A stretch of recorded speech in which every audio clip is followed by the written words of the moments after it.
Welcome back to the channel, guys. I think it's time to start getting my corn ground ready for 2025. I was thinking about what I might name this video. I don't know, I was thinking about corn ground starting, but it's got to start somewhere. I've often said if I plant a cover crop and I can, by March 1st, I'm going to start trying to knock it back, and that's what we're going to do. We're going to go over here to where the Silver Queen corn's going, and we're going to chisel plow it and start the process of killing back that cover crop. So by the time I get ready to plant, maybe first week of April or so, I'll be able to get in it and it'll be clean soil. We need to run over to what we did the other day again for the potatoes. It's I guess it's starting. Garden season of 2025 is starting. So I looked at the next 2 weeks. It looks like it's going to be good weather for the next 2 weeks. I still think I'm going to try to hold off planting potatoes until about March 15th. That way, if we do get a cold snap toward the end of March, before April, they won't have grown so much, because I could plant them right now. I got the eyes are really, I got potatoes with eyes this tall under the house, and I could plant the eyes and the potatoes and they'd all come up, but I'm afraid it'd get too tall, and if we get that cold snap, which I feel like we will towards the end of March, it'll burn them back pretty hard. May not kill them, but it'll burn them back. So I'm going to try to hold off putting them in the ground, but nevertheless, I got to get the soil in shape, and I got to get that cover crop killed back, and that's what I'm working on today. We're going to plant about a 3-acre field in Jimmy Red this year. Sammy wants to try to plant some Jimmy Red for selling deer corn, and I want to maybe grind a little bit, and of course obviously have some for some seed, and wouldn't mind selling some seed off of it to you guys this year. So we're going to try to plant 3 acres of Jimmy Red. I don't think I'll have no Hastings this year, but hopefully we'll have a whole lot of Jimmy Red. But I got to put some fuel in this tractor because I know it's getting low. So let's do that.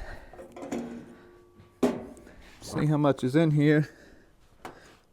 You can't see. Oh, look at here, guys. We acquired us another hopper. I got to get this cleaned up.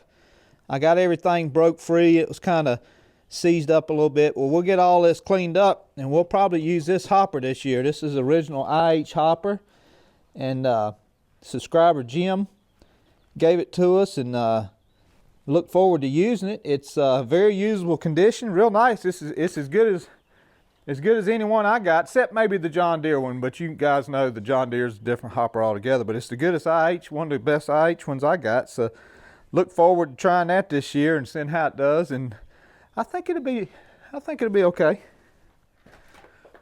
I made a mess, guys. Got some on the hood. I thought by putting it on this steering wheel it'd give me an advantage. Guess I should have put a funnel in there. That's what the funnel's for. There we go again.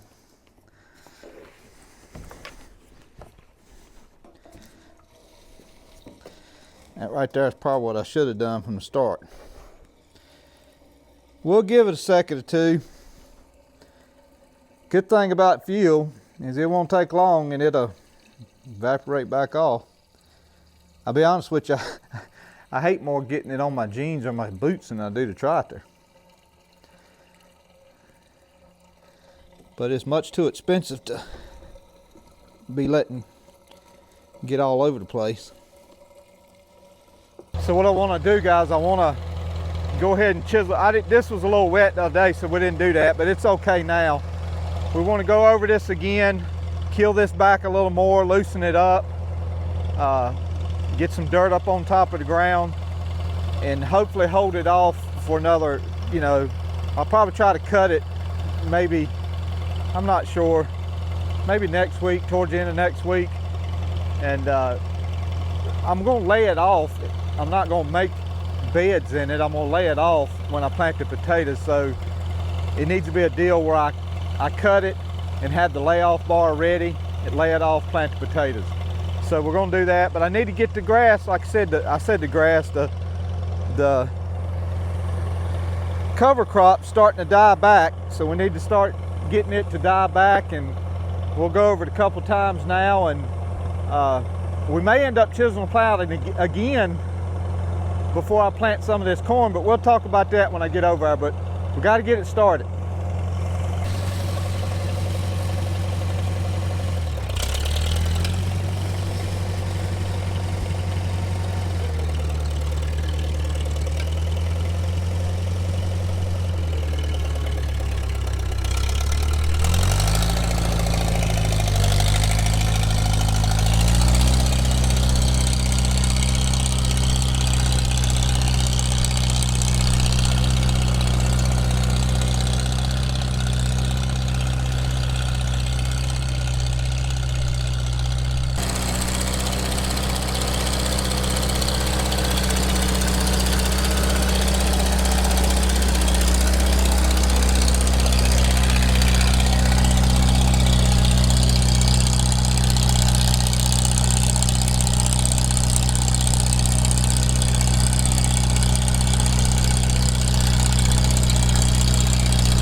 If you're confused why he's cutting the field diagonally after cutting it straight this way, cutting a field diagonally allows for the dirt to be more finely broken up during the chisel plowing process. Think of it as a rectangle that you're trying to cut into strips, but you're trying to get the smallest amount of pieces. First you cut it into strips, and then next you cut it like this to get it into even smaller pieces. The idea is you're trying to get your rectangle into the smallest pieces possible. By doing this, by cutting it diagonally and in strips, it allows for the discs to cut it more finely and refine the soil so it's easier to work. I don't know how much of this I'm able to be heard. I've never talked into a microphone while filming like this, so this is either going to make it to the final cut of the video or it's going to get cut out. But most of you already know this information why he's doing this, but there are some viewers out there who might be looking at their TV, scratching their head saying, why is he doing that?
It'll probably get chisel plowed again, but what this does, this gets the ground softened up. It kills some of the cover crop. It ain't gonna kill it all. Some of it will make it through it, but it certainly ain't gonna grow like it was if it was just sitting flat. But it gets it loosened up, aired out. If it gets rained on, that'll be fine. It's still loose. It leaves some holes and tracks in here. So probably what'll happen is that it'll get chisel plowed again mid to late March. This is March 1st, and it may even get cut then, disted it, just so we can incorporate some more stuff. And I don't know, I may come back and cut it just like it is with the 122, and then right before we plant it, we'll chisel plow it and cut it again. But it's loose and it's broken up, and this is what I wanted. I may try to chisel plow over the 3-acre Jimmy Red field next week, but this is getting it started. So let's go park it over the barn. The tire's leaking real bad, but right now all we can do is put air in it and keep driving, and we'll get some tires for it eventually and some rims. I want 2 rims and 2 tires, but we'll get them. That's, you know, no big deal there, but we'll just praise the Lord, we got an air compressor. We'll just keep putting air in it. So but I like it. I'll be honest with you, I don't know that we may or may not use that chisel plow this year. This one's obviously going a lot deeper than that one's going, and you know, I don't know that I'd just leave it at 5. Even if I had the international springs that I was talking about, I don't know that I wouldn't just leave it at 5 of those coil shanks right there. They're nice, thick, heavy, go deep, does the job I want it to do, and plus on these hills, like on the left side of this garden, I would not want to go down the left side with that 140 because it's a pretty good little hill there, and that's putting the heavy side of the tractor down the hill, and it's not that big of a deal with that thing. It's short, stumpy to the ground, and so I didn't have to worry about that too much. But yeah, this is working out good. We'll see you over at the shed.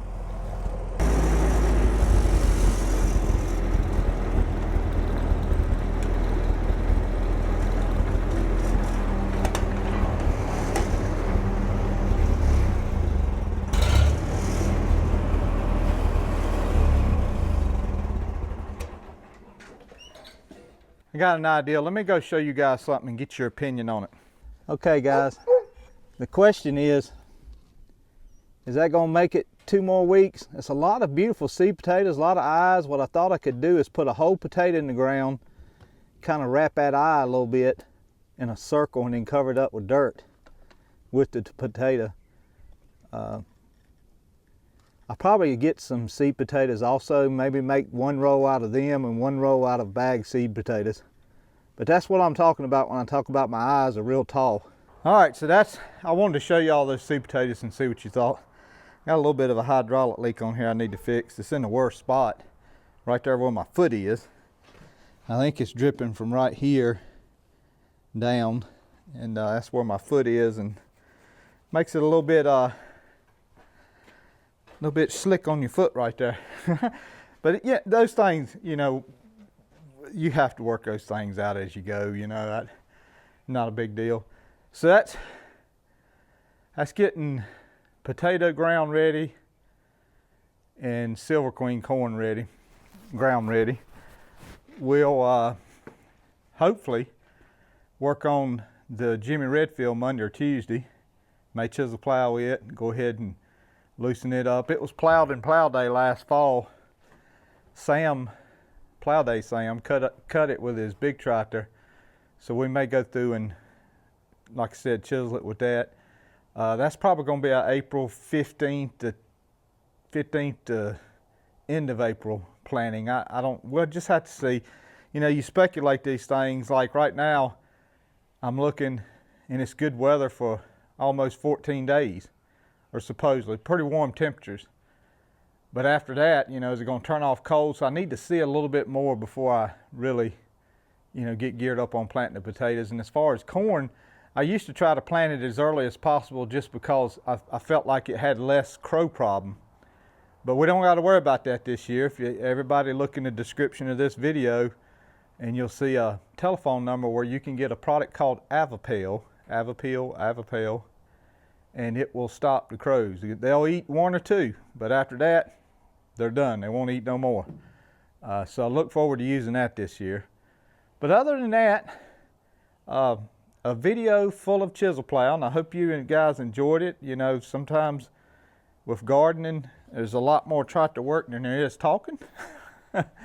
Because you can't talk and get it done. But we got it done, and look forward to the next video and maybe a few more coming. We may get into a situation where we hook up. I get to see more a little about the weather. We may hook up that light disc hair on the Super A and let Sammy cut some where the potato rolls are going to be. Cut that and just go from there. And we've got to work on that hopper because I'd like to use that this year too. And we've got to check our other hoppers. Remember, guys, I said you need to spray them with WD-40. I like spraying the whole base of them. Just spray the whole base with WD-40. It evaporates out and stuff. And anytime you run fertilize through it, and anytime you wash it out with your, it all works out pretty good. So, but we got to check those hoppers. You always want to keep your eye on your hoppers and make sure they're not rusting, and get them off that tractor when you're not using them. Get the whole works off that tractor and wash it. So other than that, can't think of anything else. Y'all have a good week. Hope you're having a good day. God bless you. God loves you. Thank y'all for watching.